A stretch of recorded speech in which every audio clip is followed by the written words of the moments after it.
is the stern wheeler here. That's a riverboat that used to work between Whitehorse and Dawson City. And they brought this down in they float this one down, 55 I think. Can you just introduce yourself? Oh, hi. Yeah. My name's Dave. I'm a policeman here in Dawson City. And I met this group last night after a little mishap on the road, but everybody's good, and I think they're having a good visit here in Dawson City. So we're acting as a bit of a tour guide and just hit the hot spots here today. It's a balmy -4. I can't believe how warm it is here. 30 degrees warmer than normal. There is no way in a Aklavik you'd be walking around like this. I don't know what the temperature is supposed to get up to there. It's going to be back to -26 here Monday, so yeah, which is not too bad either, right, for this time of year. So this is the Palace Grand. This is an old dance hall. It's a historic property now. Parks Canada looks after it. It's still functional. They can still have functions in there. But I think it was built in 1899. It survived the fire in Dawson. And then they have a lot of period buildings that they've maintained. Look at some of the gold rush look. And you see lots of the buildings are boarded up, and that's just because in the summertime they open with all the tourists that come to town, and so it's quite a bit busier here in the summertime.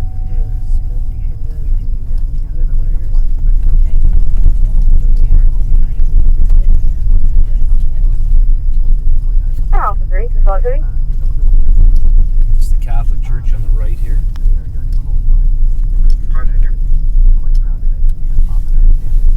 Originally it was down at the north end of the city. But it was rebuilt here in about the 20s. It was put up here.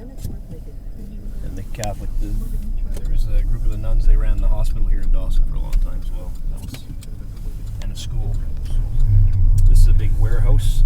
The steamboat you saw down by the river, there used to be, lots of these warehouses, so they all summer long they'd be on the river bringing supplies, and then they'd be stored in these buildings, and that's how people survive throughout the winter. Stockpile. This is the arena complex on our right here, a curling club.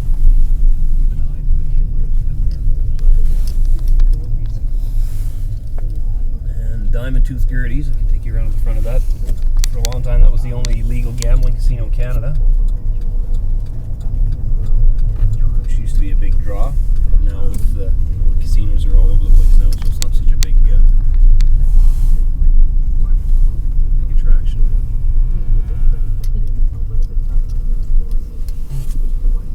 So that just started to open again. It'll open a few weekends here now until it really gets going in April. They have live shows there during the summer. Can Girls. So.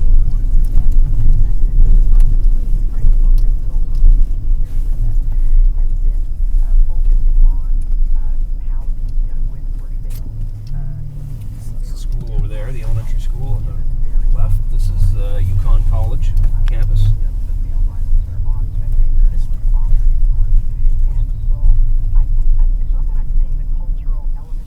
Is that where your kids go? To the elementary school there? Yep. To the high school. Yep. And here we have the Westminster Hotel, which is quite a draw. It looks about the same on the inside as it does on the outside. You got to get your balance before you start walking around in there, because the building shifted so much, the floors are unsteady, and it's you don't know if it's from what you've been drinking at the bar or if it's because of the floor that you're staggering. Yeah, exactly. But here in Dawson, they have especially in the downtown, they have a real strict building code, so everything's got to look period. Windows have to be a certain style, all the roofs have to be tin. And it just kind of maintains the gold rush flavor of the town, which is nice. On the left here, this is Bombay Peggy's. I guess the story is that the building itself used to be a brothel, and they turned it into like a little inn, so I think there's 5 or 6 rooms up there, and there's a pub downstairs. Yep. So.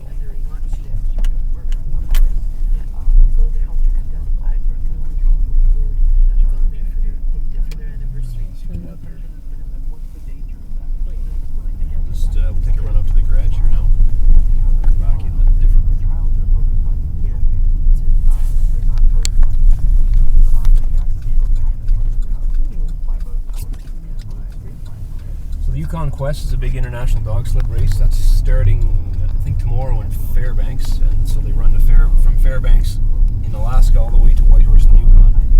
So Dawson's a big stopover for them. So lots of mushers in town. We have all their support vehicles. They follow the river up.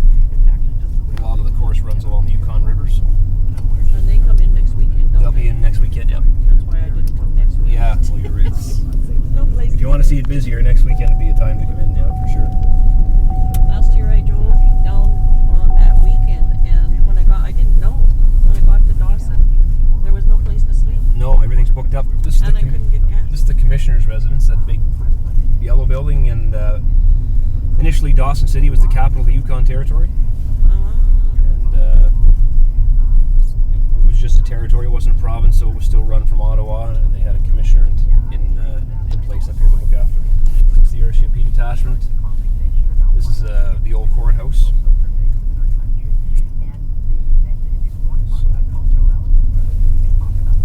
Dave, I lost that file number. Okay, yeah, I can give it to you again there. When we sometime you can give it to me. You get it to me. Sure. Hold on, I'll try and get it to remember.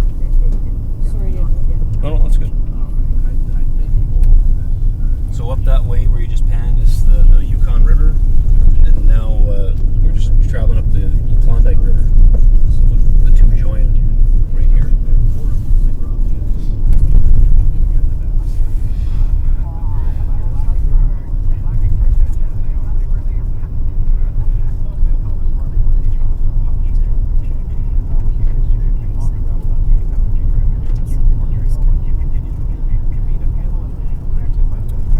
The gold discovery that sparked the Klondike Gold Rush was made off the Klondike River, just up here, actually, where your hotel is.